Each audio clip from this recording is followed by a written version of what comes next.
how important is fashion?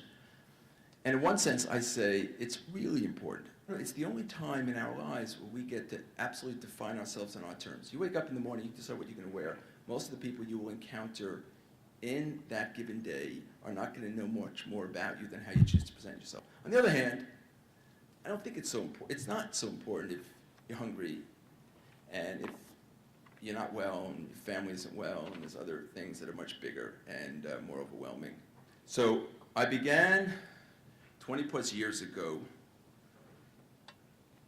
changing the company's agenda message to speak about, again, not just what's on people's bodies, what's on their, but also what's on their mind, not just what they stand in, but what they stand for. I reached out to Annie Leibovitz, who was a renowned photographer even then in our days, and we in turn reached out to all the iconic, well-known individuals and models, and we shot a campaign to speak about the fact that no one would speak about HIV/AIDS. Nobody was talking about AIDS in 1985.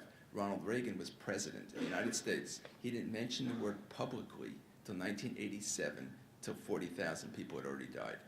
And he didn't do it because of the stigma attached to people connected to the virus.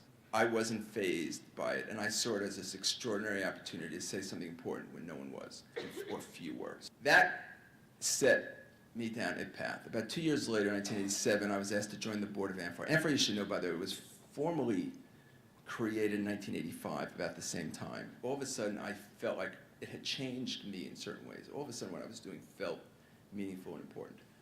And I've had and been afforded this extraordinary opportunity to play a role in truly impacting the effect of the virus.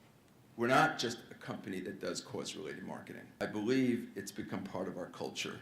And I have been asked, because we're a public company, do I feel it is the responsibility of corporate America, of any corporation, to engage with community? My answer, invariably, has always been, not only do I believe they're not independent, I believe they're interdependent. And I think all corporations will get there if they're not there now.